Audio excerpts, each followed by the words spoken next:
11 লক্ষবার পক্ষীকুলে জন্ম হয়েছে, 5 লক্ষস্থ অর্থাৎ পশুকুলে হয়েছে কয় লক্ষবার? 20 লক্ষবার। এরপরে পেয়েছি আমরা 4 লক্ষবার মানব জন্ম। সেই মানব জন্মের যে কোনো একটা জন্মে আমরা আছি। তাহলে এই জন্ম মূলত ওই যে দেহ কেহ ধন সম্পদ স্ত্রী পুত্র পরিজন এদের নিয়ে আনন্দ আহ্লাদে কেটে দেব, এই জন্য মূলত ভগবান আমাদেরকে এই পৃথিবীতে পাঠাননি। এখন প্রশ্ন আছে যে তাহলে আমরা যারা সংসারে আছি এদের কি ভরণ পোষণ করবো না? হ্যাঁ, সংসারের জন্য কি রুজি রোজগার করবো না? সব করবো, সব করবো, এগুলো আমার কর্তব্য। কিন্তু সর্বোপরি আর একটা কর্তব্য আছে যেটাকে বলা হয় কি অবশ্য কর্তব্য। সেই অবশ্য কর্তব্য হলো আমি যেন সদা সর্বদা সেই গোবিন্দকে স্মরণ রাখি, তার নাম গুণাগুণ কীর্তন অন্তত করি, তাকে যেন আমি ভুলে না যাই। আমি যদি এখান থেকে বিদেশেও প্রবাসেও চলে যাই, আমার যে ছেলে আমার যে মেয়ে তার কথা কি আমরা ভুলে যাই? বিস্মরণ হয় কি ভুলে যাই? ও দাদু কথা কও না কেন? আমার যে ছেলে মেয়ে বা স্ত্রী, আমি যদি লন্ডনও যাই একা, সেখানে বসেও কি তাদের কথা আমি ভুলে যাই না মনে পড়ে? মনে পড়ে। আচ্ছা, 24 ঘন্টায় ভগবানের কথা কার কয়বার মনে পড়ে? একবার হ্যাঁ, একবার মনে পড়ে না। কাজ করতে করতে পড়ে না। এর জ্বালা আছে মা। আবার কিন্তু ওই সুগার হইতে হবে, আবার ওই বিষটা খাইতে হবে, আবার ওই নর্দমার কীট পোকামাকড় হইতে হবে, আবার পক্ষীকুলে জন্ম নিতে হবে। কোনো মাপ হবে না। পরিষ্কার কথা, কর্মের ফল কেউ এড়াতে পারে না। কর্মের ফল দুটা, একটা হলো লব্ধ কর্মফল আর একটা হলো প্রারব্ধ কর্মফল। অর্থাৎ পূর্ব জন্মের যে ফল আমার ভোগ করা বাকি সে ফলও আমাকে ভোগ করতে হবে। আর এই জন্মে আমি যে কর্ম করছি সেই কর্মের ফলও আমাকে ভোগ করতে হবে। যদি মনে করি ভগবান বেটা চক্ষু আছে নাকি, ভগবান কি দেখে আমি কি করি? হ্যাঁ, ডুব দিয়ে জল খাই, আপেও জানে না, এই চিন্তা যদি করি, আচ্ছা বাবা এইখানে যে কীর্তন হয়, কীর্তনের সময় কি থাকে? ওখানে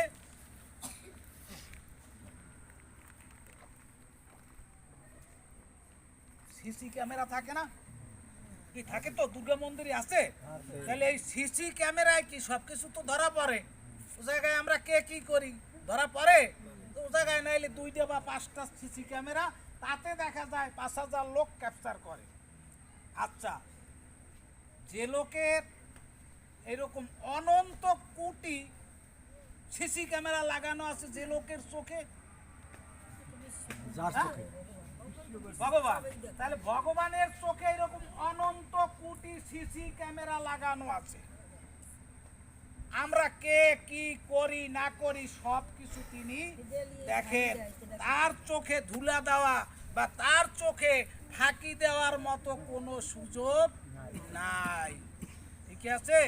কাজেই সাধু সাবধান। ওই যে আমার গুরুদেব প্রায় একটা কথা বলেন, বাল্যে ভজে কৃষ্ণ পাইবার আসে, যৌবনে ভজে আসে কিবা না আসে, বৃদ্ধকালে ভজে কৃষ্ণ জমের উত্তর আসে। ওই বুড়া বয়সে ভর্তি বল হরে কৃষ্ণ, ওতে বাবা কাম দেবে না। গীতায় পরিষ্কার লেখা আছে, জং জং মানে ইয়ম ইয়ম স্বর্ণম বাপি। হ্যাঁ, মনে আছে? তেজন তন্তে কলে বরম তম তমে বৈতি কৌন্তেয় সদা তদ ভাব ভাবিতা। যে সারা জীবন কৃষ্ণ নাম করবে, মৃত্যুকালে তার ওই নাম স্মরণে আসতে পারে, নতুবা আসবে না। এখন আমার যে সায়েন্সের টিচার ছিল শরৎবাবু, শরৎবাবু সায়েন্সের মানুষ তো একটু চালাক বেশি, কয় বেড়া সারাদিন হরিবোল হরিবোল না করিয়া একবার হরিবলস বল, প্লুরাল, একবার হরিবলস বলবি হয়ে যাবি, মানে অসংখ্যবার। এখন এই চালাকি বাবা ওই জায়গায় থাকবে না। এই জন্য ওই যে একটা গান গেয়েছিল বিজয় সরকারের, যে কি নামে হাসা নামে কাদা নামে ঘুষে চিত্তের ধাঁধা, ও সেই নামের মাঝে আছে বাধা চিত্ত বিনোদ রাধেশ্যাম।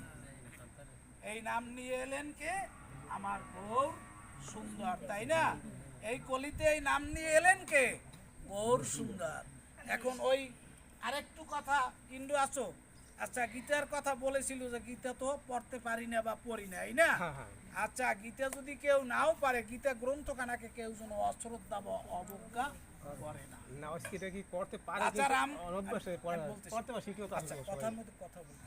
রাজা রামমোহন রায় বলেছে গীতা শাস্ত্র মানে না যে তাকে মানে কে, ঠিক আছে? আচ্ছা ফিলোসফার এরা তো নামটা ভুলে গেছি, তিনি বলেছেন Bhagavad Gita is the second greatest philosophical epic of my life, ঠিক আছে? আচ্ছা এমারসন আর কেডা কার্লাইল, একজন ইউরোপের আর একজন এশিয়ার, এই দুই কবির মধ্যে যখন হলো সাক্ষাৎ হলো, তখন কি করছিল এমারসন, মানে এই এশিয়া উপমহাদেশের কবি, ইংরেজ কবি দুজন, উনি চিন্তা করলেন বন্ধুর সাথে দেখা করব, কাজে এই বন্ধুকে অন্তত একটা কিছু তো দিয়ে কি করতে হয়, তাকে সম্মান জানাতে হয়। এই সম্মান জানানোর জন্য তিনি তার জীবনের সর্বশ্রেষ্ঠ হয় নিরঞ্জন, তিনি তার জীবনের সর্বশ্রেষ্ঠ যে অমূল্য ধন, অমূল্য সম্পদ, সেই শ্রীমদ্ ভগবত গীতা গ্রন্থখানি নিয়ে তার করকমলে অর্পণ করেছিলেন।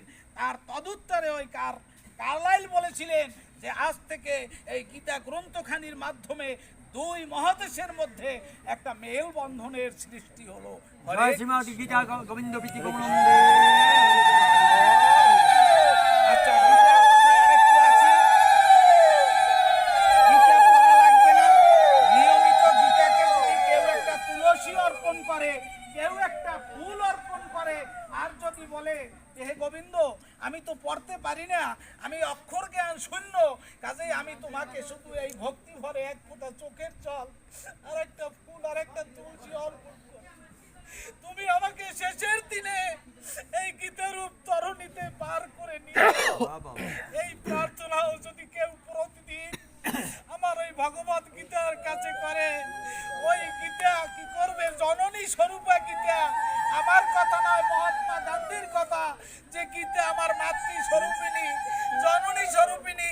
আমি যখনই কোনো বিপদে পড়েছি, যখনই কোনো শঙ্কায় পড়েছি, সংকটে পড়েছি, আমি গীতারূপ মা তরণীতে আশ্রয় গ্রহণ করেছি, আর মা গীতা আমাকে কি করেছে, আমাকে সমস্ত বিপদ থেকে উদ্ধার করেছে। হরি বল। তো যেখানে আমার কথা গীতা সম্পর্কে, আচ্ছা এই গৌরসুন্দর কি করছিলেন, দক্ষিণ ভারতের মধ্য দিয়ে যাচ্ছিলেন, তো পথিমধ্যে কি করলেন, এক গৃহস্থ ব্রাহ্মণের গৃহে রজনী যাপন করলেন। রাত্রি হয়ে গেছে, কোথায় যাবে চিন্তা করলো এই ব্রাহ্মণ মশাইয়ের বাড়িতে রজনীটা কাটায়। এখন ওখানে যাওয়ার পরে দেখছেন যে উনি পাঠে বসা আছেন, ওই ইশারায় ইঙ্গিত করলেন, বসতে বললেন, বসেছেন। ঘন্টাখানেক বসলেন, গৌরসুন্দর একটা জিনিস লক্ষ্য করলেন যে এই যে এতক্ষণ আমি বসেছিলাম, এর মধ্যে এই ব্রাহ্মণ মশাইকে তো গীতার একটা শব্দ আমি উচ্চারণ করতে দেখলাম না। তবে কি দেখেছেন জানেন, গীতার প্রতিটা পৃষ্ঠা উল্টাচ্ছে আর অজরে চোখ দিয়ে অশ্রু কি হচ্ছে, বিসর্জন হচ্ছে। গীতা গ্রন্থখানি প্রণাম করে যখন রেখে দিয়েছে, গৌরসুন্দর জিজ্ঞাসা করছে যে প্রিয় ব্রাহ্মণবর, আপনার কাছে আমার একটাই জিজ্ঞাসা, এতক্ষণ আমি লক্ষ্য করলাম যে আপনি শুধু গীতার পাতা উল্টাচ্ছেন আর অজরে কাঁদছেন, এর বিষয়টা একটু খুলে বলবেন। বলছে বাবা সত্যি কথা বলতে কি, আমি নিরক্ষর, আমি পড়াশোনা জানি না, কিন্তু আমি গোবিন্দের কৃপা, এতটুকু হয়তো বা আমাকে গোবিন্দ কৃপা করেছে, আমি গীতার প্রতিটা পৃষ্ঠা যখন উল্টাই, তখন ওই কুরুক্ষেত্রের যুদ্ধের যে ঘটনা, সেই প্রতিটা ঘটনা আমি প্রতিটা পৃষ্ঠায় আমি দর্শন করি বা অবলোকন করি। এই দৃশ্য দেখে দেখে আমি অজরে কাঁদি, আর কিছু না। এই জন্য বলছি গীতা পড়তে না পারলেও কোনো সমস্যা নাই, গীতাকে যেন আমরা মান্য করি, গীতাকে যেন আমরা শ্রদ্ধা করি, কেউ যেন আমরা অবজ্ঞা না করি। হরে কৃষ্ণ। আর একটা কথা বলবো গীতা সম্পর্কে, আমরা এখনো দেখি মৃত্যুর পরে বুকের উপরে বা ওই শিওরে গীতা রাখা হয়। এই মৃত্যুর পরে শিওরে গীতা রাখলে বা বুকের উপরে গীতা রাখলে বা যাদেরকে মৃত্তিকা সমাধি করা হয় সেই সমাধিতে গীতা দেওয়া হয়, এতে কোনো ফল নেই। যদি পারা যায়। এই কাকা বলেছেন মৃত্যুর আগে তার কর্ণ কুহারে যদি গীতার একটা মানে শ্লোক শুধানো যায় অথবা একটু মধুমাখা কৃষ্ণ নাম শোনানো যায়, এতে তার কি হবে, সেই পরপারে যাওয়ার পর পরিষ্কার হবে। হরে কৃষ্ণ। আর আগাবো না, শেষ করব। আচ্ছা, এইবারে আরেকটু কথা বলবো। সেই যে আমরা তো আসলে ভগবানের কাছে খালি চাই না, কিন্তু কি চাইতে হয় আমরা তাও জানি না।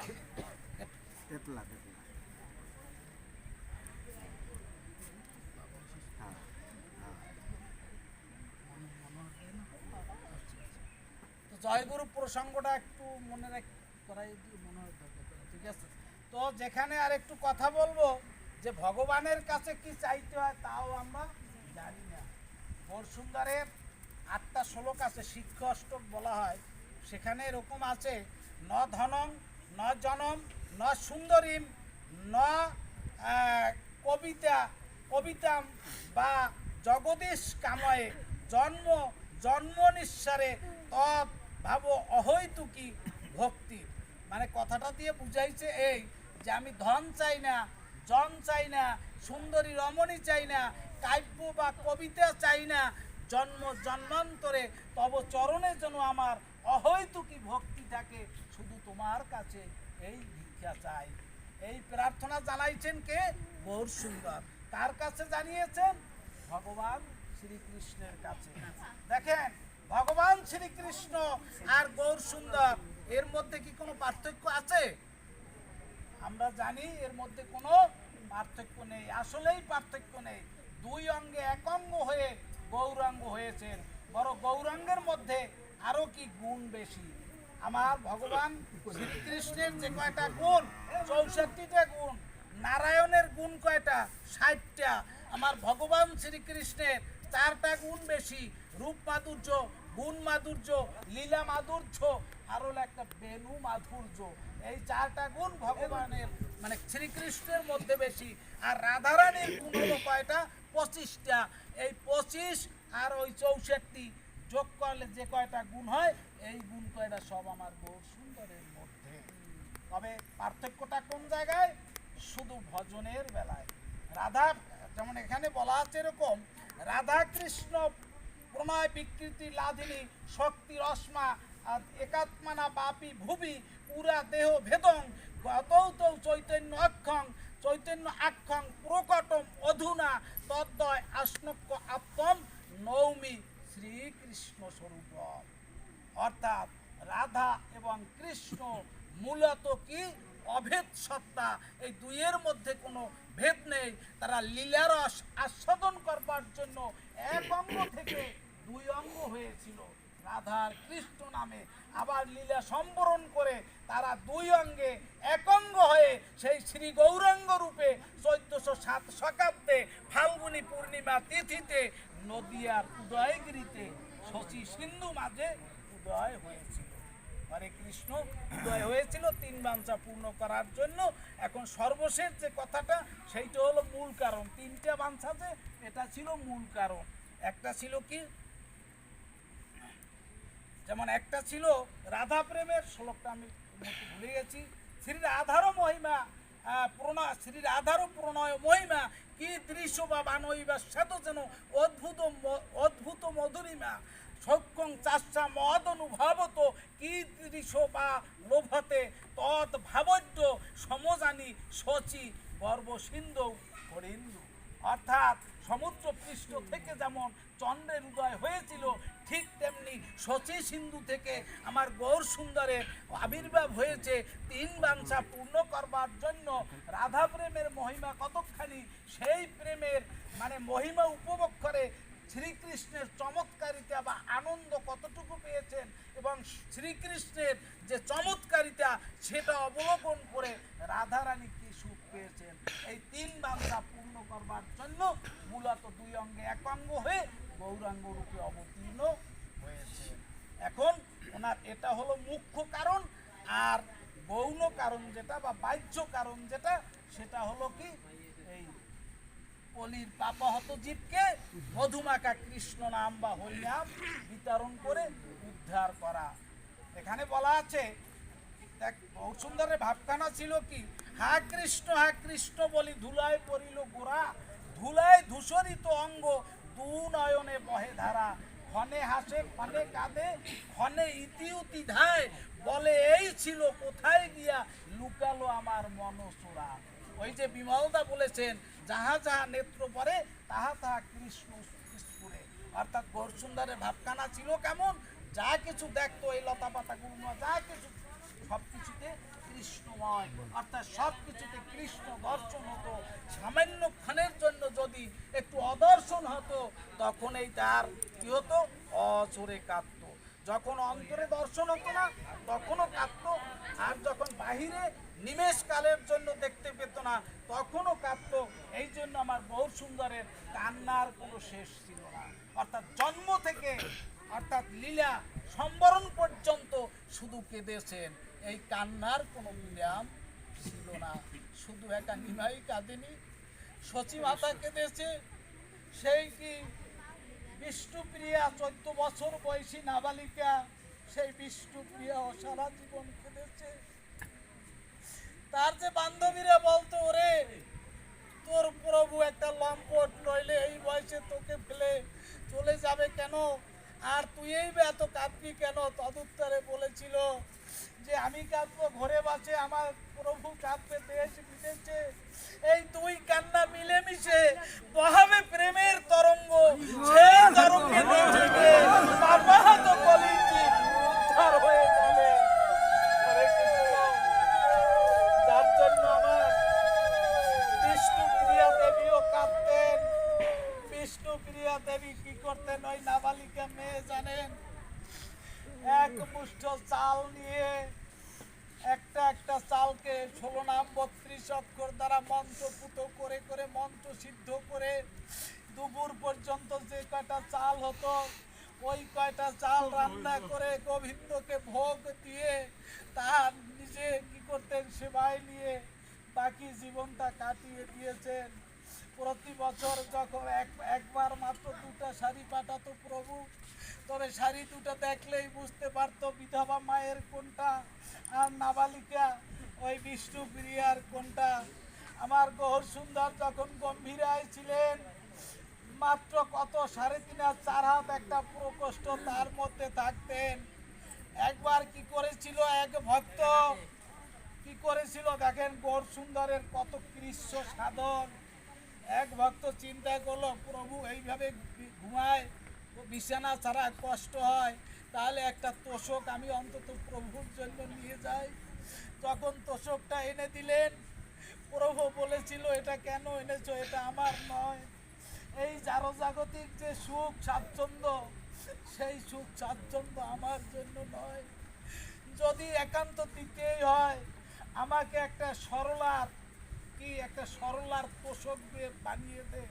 সরলা বুঝতে হবে, এই যে শুকনো কলা পাতা, এই যে উত্তরীয় সেলাই করে এর মধ্যে ভরে শুকনো কলা পাতা এইটা বিছিয়ে দিয়েছে প্রভু, এতেই নিদ্রা যেত। সেই গৌর সুন্দর আর ভগবান শ্রীকৃষ্ণ এর মধ্যে পার্থক্য হলো, ভগবান শ্রীকৃষ্ণ ছিলেন কি সাধ্য, অর্থাৎ সাধনার ধন, আর গৌর সুন্দর দেখিয়েছেন সেই সাধ্যের সাধনা কিভাবে করবে এই জীবগণ, এই পথটা দেখিয়েছেন আমার গৌর সুন্দর। হরে কৃষ্ণ। আর তিনি যে সর্বশেষ নাম দিয়েছেন, সেই নামের মহিমা একটু বলবো। শিক্ষাষ্টকের মধ্যেই আছে, চেত দর্পণ মার্জনম মহাভব দাবাগ্নি নির্বাপনম শ্রেয় কৈরব চন্ডিকা বিতরণম বিদ্যা বধুর জীবনম আনন্দ অম্বুধি বর্ধনম। এরপরে হলো গিয়া প্রতিপদে বর্ধনম সর্ব আত্মস্নাপম পরমম বিজয়তে শ্রীকৃষ্ণ সংকীর্তনম। অর্থটা হলো এই যে মধুমাকা কৃষ্ণ নাম হরিনাম, এই হরিনামে কি করে, চিত্তরূপ দর্পণকে মার্জন করে। আমার দেহের মধ্যে, আমার হৃদয়ের মধ্যে যে দাবাগ্নি আছে, বনে যদি আগুন লাগে দাবাগ্নি হয়, দাবানল হয়, সেটাকে কিন্তু জল দিয়ে নিভানো যায়। কারো হৃদয়ে যদি সেই কি দাবাগ্নি থাকে, বা হাহাকার থাকে সেটাকে এই বাইরের আগুন দিয়ে নিবানো যায় না। একমাত্র এই কৃষ্ণ নাম যে সুধারস, এই সুধারস পান করেই নিভানো যায়। আর এই নাম যদি প্রতিনিয়ত নেওয়া হয় তাহলে কি হয়, আমার মধ্যে আনন্দের অম্বুধি অর্থাৎ আনন্দের সাগর ঢেউ খেলে যায়। হরে কৃষ্ণ। কাজেই আমার সর্বশেষ অনুরোধ, এই কৃষ্ণ নাম, এই হরিনাম আমাদের সবার পাতেও হোক। আমরা অন্তত যারা গুরুপাঠে গিয়েছি একটু মালায় জপ করার চেষ্টা করি, কি বলে চেষ্টা করি, বা আজকে থেকে একটু শপথ করি যে 2 মালা পারি, 4 মালা পারি, 8 মালা পারি, একটু মালায় আমরা জপ করব। আর যারা গুরুপাঠে গিয়েছি গুরু প্রদত্ত যে কাম গায়ত্রী, এটা আমরা একটু জপ করব, কারণ এটা ভুলে গেলে আবার জ্বালা আছে, প্রায়শ্চিত্ত করতে হয়। যদি গুরু প্রদত্ত বীজ মন্ত্র কেউ ভুলে যান তার উপায় নাই, প্রায়শ্চিত্ত করতে হবে। তো হরে কৃষ্ণ, ওই প্রসঙ্গে আর কথা বলবো না। সর্বশেষ যে কথাটুকু বলবো সেটা হলো মহেন্দ্র দত্তয়, তাই না, মনোহর দাস। দীর্ঘদিন তিনি তো সাধুসঙ্গও করেছেন আমাদের সঙ্গে, করছেন না? আচ্ছা, ভালো গানও গাইতেন। তো সেই দাদা দীর্ঘদিন যাবৎ অসুস্থ। আমি আপনাদের চরণ ধরে এই মিনতি করছি, আপনারা গোবিন্দের কাছে তার জন্য একটু প্রার্থনা করবেন। গোবিন্দ তাকে হয় সুস্থ করবে, না হয় যেহেতু অনিত্য দেহ চলে যেতে হবে, তাকে না ভুগিয়ে যেন ভালোভাবে গোবিন্দ পার করে। এই দুইটার একটা যেন গোবিন্দ করেন, এই প্রার্থনা আপনারা সবাই গোবিন্দের কাছে জানাবেন। হরে কৃষ্ণ।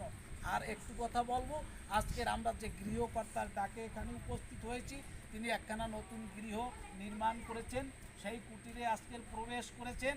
তো আপনারা সবাই আশীর্বাদ করবেন বা ভগবানের কাছে প্রার্থনা করবেন এই কুটিরে যেন তার যে জেনারেশন অর্থাৎ স্ত্রী পুত্র পরিজন যারাই আছে তাদেরকে নিয়ে যেন সেই কৃষ্ণ ভজন, কৃষ্ণ সাধন, কৃষ্ণ গুণগান, কৃষ্ণ কীর্তন এর মধ্য দিয়ে যেন এই ভবনেই তার জীবনটা অতিবাহিত হয়, সুখে শান্তিতে তারা যেন থাকতে পারে। আপনারা সবাই এই প্রার্থনা করবেন। এই বলে আমি আমার বক্তব্য শেষ করছি। জয় জয় রাধা কৃষ্ণ।